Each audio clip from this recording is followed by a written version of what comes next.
क्योंकि इतिहास केवल तथ्य नहीं, एक चेतावनी भी है। क्योंकि नई पीढ़ी को सच्चाई जानने का अधिकार होना चाहिए। राष्ट्रगीत केवल एक गीत नहीं है, हम भारतीयों के लिए एक संस्कार भी है। वंदे मातरम किसी मत, पंथ या संप्रदाय का गीत नहीं है, इस संपूर्ण भारत की आत्मा का स्वर है। उसमें जिस मातृभूमि की वंदना है, जिसकी कृपा से हम सब ने अस्तित्व पाया है, जो समझौता 1937-38 में देश की कीमत पर किया गया था,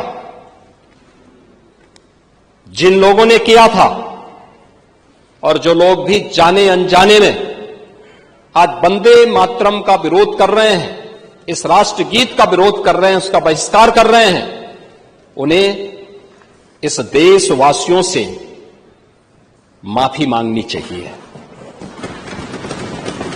मान्यवर,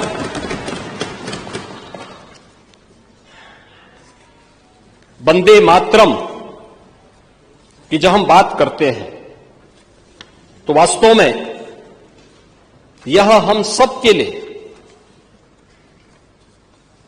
कैसे अंतःकरण से हर भारतीय को एक नई दिशा देता है। यह भाव हमारी भावनाओं के साथ साथ हमारे कर्तव्यों में भी झलकता हुआ दिखाई देता है। हम लोग इस बात को मानते हैं कि वंदे मातरम का अर्थ केवल मातृभूमि को प्रणाम करना नहीं, बल्कि यह वचन देना है कि हम उसकी रक्षा करेंगे, उसे समृद्ध और गौरवान्वित बनवाएंगे। महोदय, जब कोई किसान अपनी भूमि को उपजाऊ बनाता है, जब सैनिक सीमाओं पे डट करके देश की सीमाओं की रक्षा करता है, जब एक आदर्श शिक्षक अपने छात्र को संस्कारित करता है, और जब भारत का युवा नवाचार से देश का नाम रोशन करता है, तब वंदे मातरम अपनी सार्थक रूप से जीवित दिखाई देता है। आज की युवा पीढ़ी इस गीत के मूल भाव को अपने जीवन का हिस्सा बनाए, इस दृष्टि से यह आवश्यक है कि सदन इस पर चर्चा करें। इन 150 वर्षों में दमन से मुक्ति तक, गुलामी से गरिमा तक, विभाजन से विकास तक भारत ने एक लंबी यात्रा तय की है। आज समय है गलती सुधारने का, तुष्टीकरण की भूलों से सीखने का, वंदे मातरम की गरिमा को पुनर्स्थापित करने का। और मैं पूरे सदन से इसके बारे में अपील करूंगा। और मैं तो अध्यक्ष जी आपसे भी इस बारे में अनुरोध करूंगा कि वास्तव में जिस अमर कीर्ति का यह महत्वपूर्ण गीत है, बंकिम चंद्र चट्टोपाध्याय का आनंद मठ उपन्यास का, उस आनंद मठ उपन्यास को इसमें से हर सदन के सदस्य को जरूर एक बार देखना चाहिए, उसका अध्ययन करना चाहिए। कैसे आनंद मठ उपन्यास के माध्यम से उस समय की बंगाल की त्रासदी के बारे में, अत्याचार के बारे में, शोषण के बारे में, और फिर राष्ट्र भाव को जगाने के एक नए मंत्र के रूप में इस गीत ने भारत के अंदर एक नई चेतना का संचार करने में सफलता प्राप्त की थी।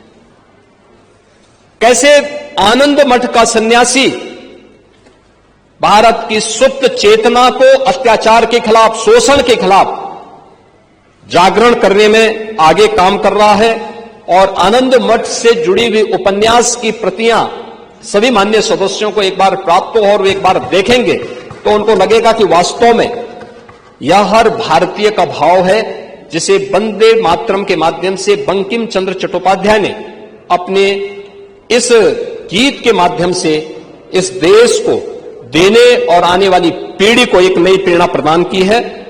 और मेरा इस पूरे सदन से अनुरोध है कि वंदे मातरम के 150 वर्ष पूर्ण होने के उपलक्ष्य में हम संकल्प लें कि वंदे मातरम केवल अतीत की स्मृति न रहे, बल्कि हम सब के लिए भविष्य का भी एक संकल्प बने, जो संकल्प एक नए भारत का है, श्रेष्ठ भारत का है, आत्मनिर्भर और विकसित भारत का है। इस संकल्प के साथ हम सब सहभागी बने। इस विश्वास के साथ आपने 150 वर्ष पूर्ण होने के उपलक्ष्य में राष्ट्रगीत पर इस विशेष चर्चा को आज यहां पर स्वीकार किया है।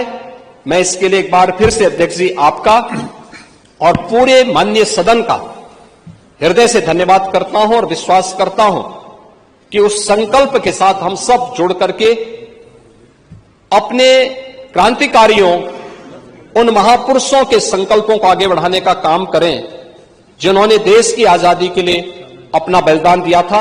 धन्यवाद। जय हिंद।